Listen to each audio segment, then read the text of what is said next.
السلام عليكم ورحمة الله وبركاته. الحمد لله نحمده ونصلي على رسوله الكريم. أما بعد فقد قال الله تعالى في القرآن العظيم والفرقان المجيد بعد أعوذ بالله من الشيطان الرجيم بفضل بسم الله الرحمن الرحيم وإنك لعلى خلق عظيم صدق الله العظيم. وقال رسول الله صلى الله عليه وسلم صل من قطعك واعف عمن ظلمك وأحسن إلى من أساء إليك أو كما قال عليه الصلاة والسلام. புகழும் புகழ்ச்சியும் ஏக இறைவனாகிய அல்லாஹ் ஒருவனுக்கு மட்டுமே உரித்தாகட்டுமாக. சலாத்தும் சலாமும் நம் உயிரிலும் மேலான கண்மணி நாயகம் முஹம்மதுர் ரசூலுல்லாஹ் ஸல்லல்லாஹு அலைஹி வஸல்லம் அன்னவர்களின் மீதும் அன்னவர்களை அடிதவராமல் அப்படியே பின்பற்றி வாழ்ந்த உத்தம சத்திய சஹாபாக்கள், தாபிஈன்கள், தபஅ தாபிஈன்கள், நாதாக்கள், அவுலியாக்கள், ஷுஹதாக்கள், குறிப்பாக இந்த ஜும்ஆ நாளிலே ஒன்று கூடி இருக்கக்கூடிய நம் அனைவர்களின் மீதும் என்றென்றும் உண்டாவதாக. ஆமீன். அல்லாஹ் ஜல்ல ஷானஹு வ தஆலா திருக்குர்ஆனிலே நபிமார்களை பற்றி சொல்லி காட்டும் பொழுது அவர்களுடைய தனித்தன்மைகளை அல்லாஹு தஆலா பட்டியலிட்டு வரிசையாக சொல்லிக்கொண்டே வருகிறான். ஒவ்வொரு நபிமார்களுக்கென்றும் தனித்தனி சிஃபத், தனித்தனி தன்மைகளை அல்லாஹு தஆலா பட்டியலிட்டு வரிசையாக அரைப்பக்கம் முக்காப்பக்கம் அளவிற்கெல்லாம் சொல்லி கொண்டு வருகிறான். ஆனால் நமது நாயகம் ரசூலுல்லாஹி ஸல்லல்லாஹு அலைஹி வஸல்லம் அவர்களை பற்றி அல்லாஹு தஆலா சொல்லும் ஒரு வரிசையில் ஒரே வார்த்தையில் முடித்து விட்டான். வ இன்னக லஅலா குலுகின் அதீம். நபியே, நீங்கள் மகத்தான நற்குணத்தின் மீது இருக்கிறீர்கள் என்று அல்லாஹு தஆலா ஒரே வார்த்தையில் முடித்து விட்டார். மற்ற நபிமார்களை பற்றியெல்லாம் பக்கம் பக்கமாக வந்து அல்லாஹு தஆலா சொல்லி கொண்டு வந்தான். ஆனால் நமது நாயகத்தை பற்றி சொல்லும் பொழுது ஒரே வார்த்தையில் வ இன்னக லஅலா குலுகின் அதீம், நபியே நீங்கள் மகத்தான நற்குணத்தின் மீது இருக்கிறீர்கள் என்று முடித்து விட்டான். திருக்குர்ஆனிலும் சரி ஹதீஸ்களிலும் சரி அதிகமாக நமக்கு வலியுறுத்தப்படுவது ஒரு செய்தி என்னவென்று சொன்னால், நாம் வாழ்வில் எல்லா நிலையிலும் ஒரு மனிதன் ஒழுக்கத்தோடு வாழ வேண்டும் என்பதுதான். அவர் எந்த நிலையில் இருந்தாலும் சரி அவர்களோடு ஒழுக்கம் சேர்ந்துதான் இருக்க வேண்டும் என்பதுதான் திருக்குர்ஆனிலும் சரி ஹதீஸ்களிலும் சரி அதிகமாக வலியுறுத்தப்படுகிறது. ஒருவர் செல்வந்தராக இருக்கலாம், அவரிடத்திலே ஒழுக்கம் இல்லை என்று சொன்னால் அந்த செல்வத்திற்கு மரியாதை இல்லை. ஒருவர் படித்த பட்டதாரியாக இருக்கலாம், அந்த பட்டத்திற்கு அவர் ஒரு ஒழுக்கத்தோடு இருந்தால்தான் அந்த பட்டத்திற்கு மரியாதை. ஒருவர் மிகப்பெரிய பதவியிலே இருக்கலாம், அந்த பதவியிலே உள்ளவர் ஒழுக்கத்தோடு இல்லை என்று சொன்னால் அந்த பதவிக்கு மரியாதை இல்லை. ஆக மனிதனுடைய எல்லா வாழ்விலேயும் சரி அவனுடைய வாழ்க்கையில் ஒழுக்கம் சார்ந்து எந்த மனிதன் வாழுகிறானோ அவன்தான் எல்லா விதத்திலேயும் வெற்றி பெறுகிறான். நாம் இல்மையும் அதபையும் கல்வியையும் ஒழுக்கத்தையும் நாம் வேறு வேறாக பிரித்து விட முடியாது. கல்வியும் சரி இல்மும் அதாவது ஒழுக்கமும் சரி ரெண்டும் சேர்ந்துதான் இருக்க வேண்டும். எந்த இடத்திலே கல்வி இல்லாமல் ஒழுக்கம் இல்லாமல் கல்வி மட்டும் இருக்கிறதோ அதற்கு பேர் கல்வி கிடையாது. அது இஸ்லாத்தினுடைய பார்வையில். இன்றைக்கு நாம் நிறைய படிக்கிறோம், நிறைய பட்டங்கள் வாங்குகிறோம். பேருக்கு பின்னாடி எம்காம், பிகாம், பிஹெச்டி, பிடெக் என்னென்னமோ போடுறோம், எல்லாமே போடுறோம். என்ன செய்வார் தெரியுங்களா? இவ்வளவும் படிச்சுது ரோட்டில் நின்றுட்டு சிறுநீர் கழிப்பார். இஸ்லாத்தினுடைய சின்ன சின்ன முருவத்துகள், சிறிய சிறிய ஒழுக்கங்கள் அவருக்கு தெரியவில்லை. நிறைய பட்டங்கள் கிடைத்திருக்கின்றன, அதை வைத்து பிரயோஜனம் இல்லை. சிறிய ஒழுக்கங்கள் இல்லை, சிறிய சிறிய ஒழுக்கங்கள் அவருக்கு தெரியவில்லை. ஆனால் நீ படித்தவனா, நீ பட்டதாரியா, நீ ஒழுக்கத்தோடு இருக்க வேண்டும் என்றுதான் சமூகம் எதிர்பார்க்கிறது. உங்களுக்கு ஒரு உதாரணத்துக்கு ஒரு விஷயம் சொல்கிறேன். ஒரு சின்ன சந்தில் போகிறீங்க, ஒரு சைக்கிள்லையோ அல்லது டூ வீலர்லையோ ஒரு சின்ன சந்தில் போகிறீங்க. ஒரு கிராமவாசி, ஒரு அப்பாவி, ஒரு ஜிஹாதி போயிட்டு இருக்காருன்னு சொன்னால் அவர் மேலே நீங்கள் கொண்டு போய் சைக்கிளை வச்சு இடிச்சிட்டிங்கன்னு சொன்னால் அவர் தப்புன்னு திரும்பி என்ன தெரியுமா சொல்லுவார்? பார்த்தா படித்தாள் மாதிரி இருக்கு அப்படின்பார். நீங்கள் உடனே அவர்கிட்ட போய் நான் மேக்ஸ் படிச்சிருக்கேன், ஜாகிரபி படிச்சிருக்கேன், ஹிஸ்ட்ரி படிச்சிருக்கேன், இங்கே மேலே இருக்கிறத பற்றிலாம் எனக்கு எதுவுமே சொல்லித்தரலன்னு நீங்கள் அவர்கிட்ட சொல்ல முடியாது, சொல்லவும் கூடாது. ஏன்னா நீ படித்தவனா, நீ பட்டதாரியா, நீ ஒழுக்கத்தோடு இருக்க வேண்டும் என்றுதான் சமூகம் எதிர்பார்க்கிறது. வெறுமன நாலேஜ் அப்படின்னு நம்ம எடுத்துக்கிட்டோம்னு சொன்னால் ஒருவருக்கு நிறைய விஷயங்கள் தெரியுது, நிறைய கல்விகள் அவர்கிட்ட இருக்குது, அதை மட்டும் போதுமானா பத்தாது. ஒழுக்கத்தோடு இருந்தால்தான் அந்த கல்விக்கு மரியாதை. நிறைய விஷயங்களை தெரிஞ்சிருக்காரு, நிறைய இல்ம் அவர்கிட்ட இருக்குது. அவர்கிட்ட சொன்னால் 1 மணி நேரம் பயான் பேசுவார், 2 மணி நேரம் பேசுவார், அதற்கு பேர் விஷயம் இல்லை. கல்வி ஒரு மனிதனோடு கல்வியோடு என்னங்க ஒழுக்கம் சேர்ந்திருந்தால்தான் அந்த கல்விக்கு என்னங்க மரியாதை என்பது இருக்கும். இங்கிலீஷில் அழகா ஒரு வார்த்தை சொல்லுவார்கள், the purpose of education is not information. வெறுமன நிறைய தகவல்களை தெரிவதற்கு பேர் எஜுகேஷன் அல்ல, வெறுமன நிறைய நாலேஜ்களை தெரிவதற்கு பேர் இன்ஃபர்மேஷன் அல்ல. அது ஒரு கலை, எவ்வளவுதான். அதற்கு பேர் கல்வி என்று சொல்லிவிட முடியாது. ஏன்னா இன்னைக்கு நம்ம இப்படியெல்லாம் யோசிக்க ஆரம்பிச்சோம்னு சொன்னால் நம்மளை விட மிருகங்கள் என்னங்க நாலேஜில் நம்மளை விட அதிகமாக இருக்கும். உதாரணத்துக்கு சொல்கிறேன், ஒரு நாய் அங்கே நிற்கிதுன்னு சொன்னால் நம்ம இங்கே கீழே குனிஞ்சோம்னு சொன்னால் அது ஒரே ஓட்டம் ஓடிடும். ஏன்னா அடுத்து என்ன செய்ய போகிறோம்னு அதுக்கு தெரியும். நமக்கு மட்டும் அறிவு இருக்கிறது, அதுகளுக்கும் நிறையா தான் இருக்குது. ஒரு காரி தய்யூப் சாப் தங்களுடைய குத்துபாத் என்ற நூல் எழுதுகிறாங்க, நான் படித்திருக்கிறேன். அது உண்மை விஷயம்னே எழுதுகிறாங்க. என்னென்னா, ஒரு கிராமத்தில் குரங்குகளுடைய சேட்டை அதிகமாக இருந்துச்சு. குரங்குகளில் சேட்டை அதிகமாக இருந்துச்சு ஒரு கிராமத்தால் என்ன தெரியுமா செஞ்சாங்க, இதை எப்படியாவது கொலை பண்ணிடலாம், இருக்கிற குரங்குகளை போல அழிச்சிடலான்னு சொல்லிட்டு ரொட்டியை சுட்டு விஷத்தை தடவி எல்லா பக்கமும் வச்சாச்சு. அங்கங்கே வச்சாச்சு, விஷத்தை தடவி வச்சாச்சு. பூரா குரங்குகள் அப்படியே ஜமாத்தா மேலேருந்து இறங்குது. ஒவ்வொரு நாளும் மலைக்கு மேலேருந்து இறங்கும். அதே மாதிரி ஜமாத்தா மேலேருந்து இறங்கி வருது.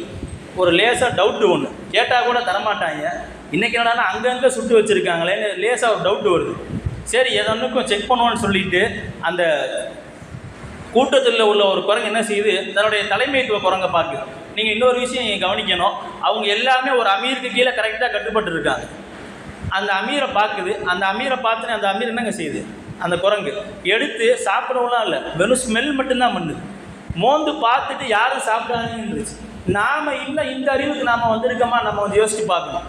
நம்ம ஒன்று எடுப்போம், அதில் மோந்து பார்ப்போம், விளங்காது. அது இல்லைங்க கொஞ்சம் சாப்பிட்டு பார்ப்போம், லேசாக நாக்கில் வச்சு பார்ப்போம், அதுலேயும் விளங்காது. நல்லா சாப்பிட்டுட்டு ஒரு நாள் என்னங்க லூஸ் மோஷன் போச்சுன்னா நிப்பாட்டிடுவோம். நாம் இன்னும் இந்த அறிவுக்கு நாம் முன்னே வரல. குரங்குகள் அது மட்டும் நடக்கலை பாருங்கள், என்ன செய்யுது, யாரை சாப்பிடாதீங்கன்னு சொல்லிட்டு நேராக மறுபடியும் மேலே போகுது.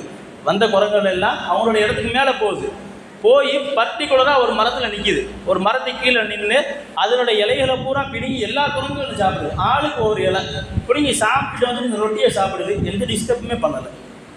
என்னங்க ஊருக்காரன்லாம் பார்த்தான், அவ்வளோதான், இன்னாலில்லா இவ இன்னா இலைய ராஜு, எல்லா குரங்கும் முடிஞ்சதுன்னு நினச்சான். ஒரு குரங்கு கூட சாவலை. ஊரில் தான் 1-2 பேர் மூத்தா போனான். குரங்குகளுக்கு இருக்குது. நான் எதுக்கு சொல்ல வர்றேன்னா, நாலேஜ் மட்டும்தான் கல்வி அப்படின்னு நம்ம இருந்தால் நம்மளை விட என்னங்க ஹயவான்கள் மிருகங்கள் நம்மளோட நாலேஜில் அதிகமாக இருக்கும். அதனால் கல்விக்கும் என்னங்க ஒழுக்கம் சேர்ந்து இருந்தால்தான் அந்த கல்விக்கு மரியாதை என்பதற்கு இது ஒரு சிறந்த உதாரணம். அதே மாதிரி ஸல்லல்லாஹு அலைஹி வஸல்லம் அவர்கள் நமக்கெல்லாம் ஆசிரியர். அது நம்ம எல்லாருமே என்னங்க தெரிஞ்ச விஷயம்தான். இன்னமா புஇஸ்து முஅல்லிமா, ஆசிரியராக தான் அனுப்பப்பட்டிருக்கேன்னு ஸல்லல்லாஹு அலைஹி வஸல்லம் சொன்னாங்க. அதை நம்ம ஏற்றுக்கிறோம். ஸல்லல்லாஹு அலைஹி வஸல்லம் அவர்கள் சஹாபாக்களுக்கு மேக்ஸ் நடத்தின காலத்தை விட, ஜாகிரபி நடத்தின காலத்தை விட, ஹிஸ்ட்ரி நடத்தின காலத்தை விட அதிகமாக ஸல்லல்லாஹு அலைஹி வஸல்லம் சஹாபாக்களுக்கு நடத்தியது ஒழுக்கத்தை தான். அதிகமாக ஒழுக்கத்தை தான் சொல்லுவார்கள். சிறிய சிறிய இஸ்லாமிய முருவத்துகள் அந்த ஒழுக்கத்தை தான் கற்பித்தார்கள். ஒரு சஹாபி வர்றாரு, சிகப்பாக சட்டை போட்டிருக்காரு, கண்ணில் அடிக்கிற மாதிரி சட்டை. என்ன கலர் இப்படி இருக்குன்னாங்க. உடனே ஓடி போனாலும் ட்ரெஸ்ஸை மாற்றிட்டு சபையில் உட்காந்துட்டார். அதே மாதிரி ஒருத்தர் வர்றாரு, தலையெல்லாம் அப்படியே சீவாமல் பரட்ட தலையாக இருக்குது. பார்த்துட்டு சொல்கிறாங்க, அலா யஜிது அஹதுக்கும் மா யும்சித்து ஷாரா, என்ன இவருக்கு தலை சீவுறதுக்கு ஒரு சீப்பு கூட கிடைக்கலையான்னு கேட்டாங்க. டக்குன்னு ஓடி போனாங்க, கரெக்ட் பண்ணிட்டு உட்காந்துட்டாங்க. இன்னொருத்தர் ஒரு சஹாபி வர்றாரு, அந்த முடி இருக்குது பார்த்தீங்கன்னா, அது கீழே அப்படியே தொங்குது, இதுவரையும் தொங்குது, ஜடம் மாதிரி. இப்போ நம்ம பசங்க கூட சமயத்தில் அப்படி தான் வச்சுருக்காங்க. ஸ்கூட்டியில் போயிட்டு இருக்கும்போது பின்னாடி இருந்து பார்த்தா லேடிஸ் ஓட்டுதுன்னு, முன்னாடி போய் பார்த்தா பாய் தான் ஓட்டுறாரு. நிறைய ஆண்கள் இதுவரையும் தொங்குது. அதே மாதிரி அந்த காலத்தில் ஒரு சஹாபி இதுவரையும் வச்சுட்டு வந்தார். அதை பார்த்து ஸல்லல்லாஹு அலைஹி வஸல்லம் கேட்டாங்க, இப்போ கத்தா என்னப்பா இவ்வளோ தூரம் முடி வச்சிருக்குன்னு சொன்னாங்க. இப்போ கத்தா ஜும்மத்தஹு இலா உதுனை, அவர் போய் என்னங்க தன்னுடைய காதினுடைய சோனை வரைக்கும் என்னங்க அந்த முடியை நீட் பண்ணிட்டு கத்திரிச்சு உட்காந்துட்டாங்க. இப்போ இதுவெல்லாம் நம்ம பார்த்தோம் என்று சொன்னால் இதெல்லாம் ஸல்லல்லாஹு அலைஹி வஸல்லம் சொல்லி இந்த கல்வியா இல்லை, உலூம்கள் அல்ல, இவைகள் ஆதாபுகள்.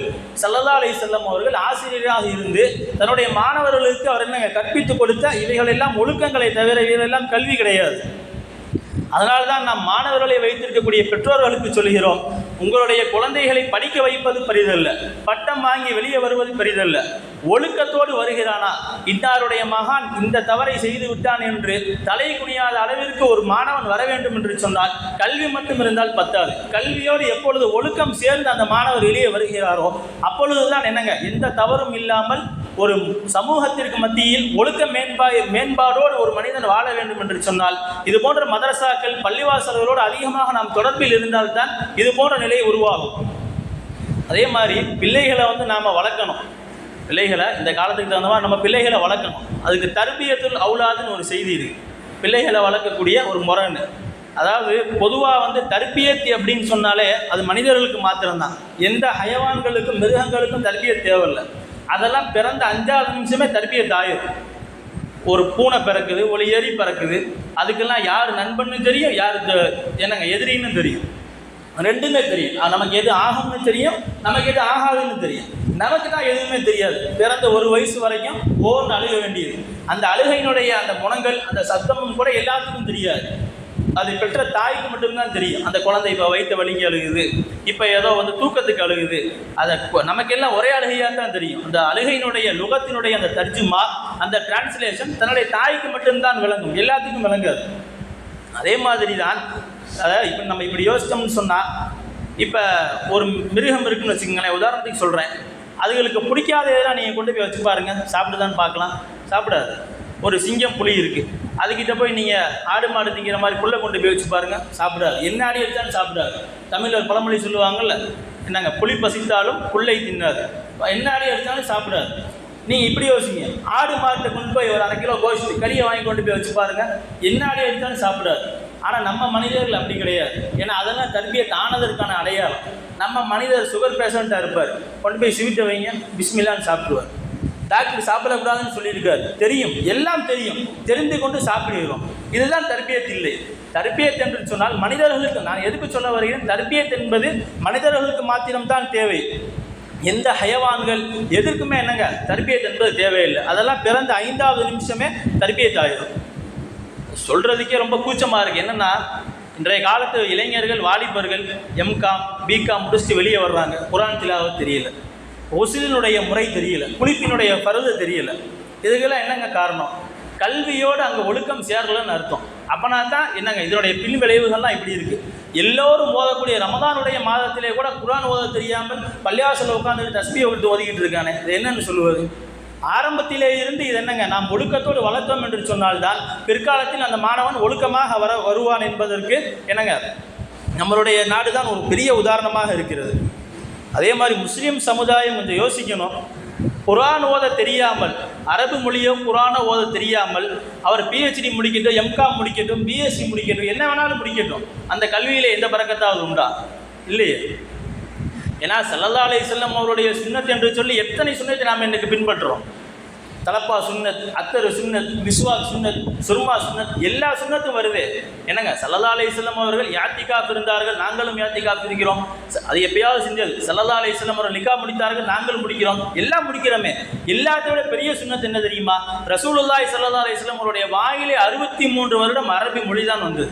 அந்த அரபி மொழி என்னுடைய பிள்ளைகளுக்கு இன்னைக்கு வரலைன்னா நாம் எப்படி தகப்பனாக இருக்க முடியும்? நாம் எப்படி தாயாக இருக்க முடியும்? யோசிக்க வேண்டும். நாம் கல்வியை தருவது பெருசல்ல, ஒழுக்கத்தோடு அந்த கல்வியை தந்துவிட்டோம் என்று சொன்னால் அந்த குழந்தைகளுடைய பிற்காலம் என்னங்க ரொம்ப நல்லா இருக்கும்.